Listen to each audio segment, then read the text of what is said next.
السلام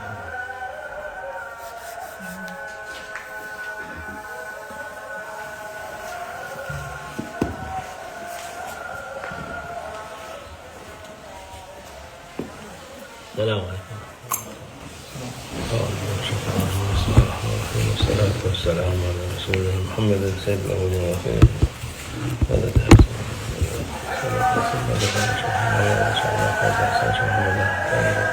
طريقتنا الصحبة والخير والجميع. Selam. Eski Katoliklerin anasıdır. Our beloved Prophet, peace and blessings be upon him, said that alcohol is the mother of all evils. Peygamber sallallahu aleyhi ve sellem her türlü kötülük ondan çıkar, ondan uzak durun diyor. All forms of evil stem from alcohol, which is why our beloved Prophet, peace and blessings be upon him, advises us to stay away from alcohol. Allah Azze ve Celle Kur'an-ı Azimüşşan'da onun kötülüğü her şeyden çok, çünkü As Allah Almighty states in the glorious Quran, we are ordered to stay away from alcohol. The harm of alcohol outweighs everything else. aklı başından götüren şeyler, onlar günahtır. Things that deprive a person of their mind and senses are sinful. Sırf içki değil, başka şeylerde ne varsa o şey dahil oluyor. This does not only apply to alcohol, in fact. Any similar substance is classified under the same category of intoxicants. Cinsine dahil oluyor. Onun için bazen şey yaparlar, yok dumanla, otla, matla şey yapsak bir şey olmaz. O da aynı şekildedir. O da aklı başından götürüyor. And this needs to be made clear, because some people argue that it is not explicitly mentioned in the Quran, and they claim that, for example, smoking weed is harmless. But no, whether it's weed or alcohol or anything else, if it deprives you of your mind and of your senses, then it is sinful. Whether it's weed or alcohol, it is the same. It also impairs the mind and deprives a person of their senses. O zarardan başka bir şey değil. It brings nothing but harm. Allah Azze ve Celle insanı sair mahlukattan aklıyla şey yapmış, vermiş, akıl vermiş. Allah Almighty has distinguished humans from all other creatures by blessing them with intellect, by giving humans a mind. Bu aklı kullanması lazım. And humans must use this intellect, their mind. Aklını başına geçsin diye, iptal etsin diye vermemiş Allah Azze ve Celle. Allah Almighty does not permit substances that destroy or disable the mind. Akıl zinettir. Intellect, your mind, is an ornament. İnsanlığın süsüdür. It is the true adornment of humanity. Akıl olmasa, dediğimiz gibi, hayvanlarda da akıl yok. Without intellect, humans would be no different from animals which lack reasoning. Bildikleri iki şey var. O da yiyip içip başka şeyden anladıkları yok. Animals only know two things, eating and drinking, and they do not understand anything beyond that. Yemekten, içmekten o kadar yerler, onlar fayda olur onlara. Eating and drinking is all they do, and that is what sustains them. İnsanoğlu olmaz. İnsanoğlu mükelleftir. A human being cannot be like that. Humans have a moral accountability. Allah Azze ve Celle ona aklı var diye şey yapar. Akıl olmayınca mükellef olmuyor. Allah Almighty holds humans accountable because they possess this intellect. Without intellect, a person is not morally accountable. Yani şimdi insan içkiden madde aklı gitmiş, tımarhaneye düşmüş, deli olmuş, ne yaptığını bilmeyen insan için onların teklif kalkmıştır. A person who is naturally insane or mentally disabled has no religious obligations whatsoever. Ve إذا أسقط ما أوهب أسقط ما أوجب diyor. Yani Allah aklı hediye olarak vermiş. Onu iptal olursa, ortadan kalksa, akıllı kullanamazsa o vakit hiçbir şey ona şey değil, vacip değil. Allah Almighty has given your intellect, your mind, your capability to reason as a divine favor and as a gift, and it is because of your capability to reason, to think, and to have a mind and an awareness that makes you accountable in the divine presence.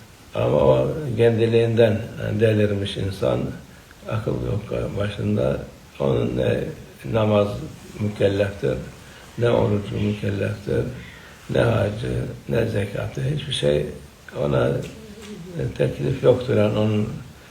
But if a person is crazy or loses their mind, then they are not to be held accountable.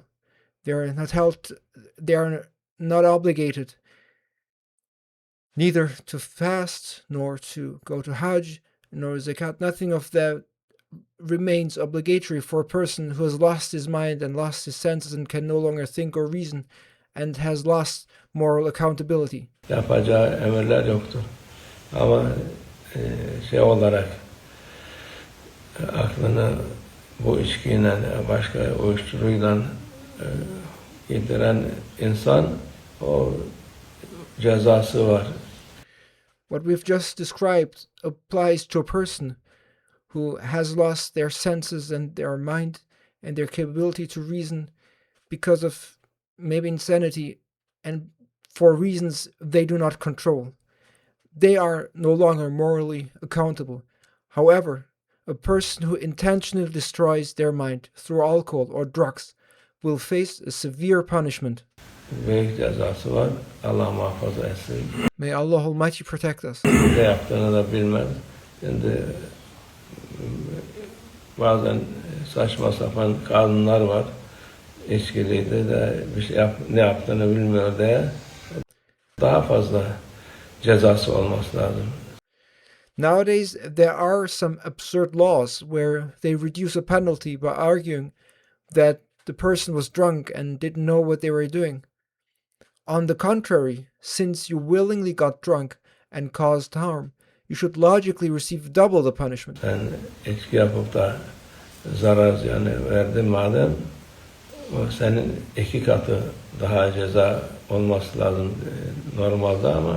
Since you willingly got drunk and you caused harm on purpose because of you getting drunk, you should obviously receive double the punishment. İnsanlar kanunları, Allah kanunu istemiyorlar. Kendi kanunlarına göre yaparlar.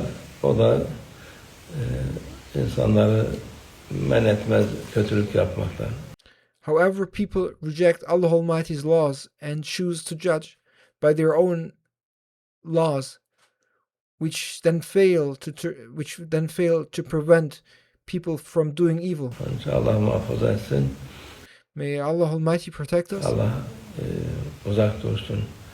May Allah Almighty keep us away from those intoxicants. O şeyler Peygamber yedi hizmet eden mekan şey var, o hadis-i şerif. Öteki şeyler de aynı şekilde. Bu otları, uyuşturucu, onları şey yapanlar, onlara da lanetlenmişler. And our beloved Prophet, peace and blessings be upon him, states in a hadith that those associated with alcohol, including those who serve it or those who grow wheat or harvest it, are cursed. This applies equally to other substances. Those who grow or distribute drugs are similarly cursed. Onun için o şey hiçbir zaman müsaade yoktur. Hiçbir zaman onları kullanmasına izin yoktur. And this is why there's absolutely no tolerance or permission for using such substances under any circumstances. Allah muhafaza etsin.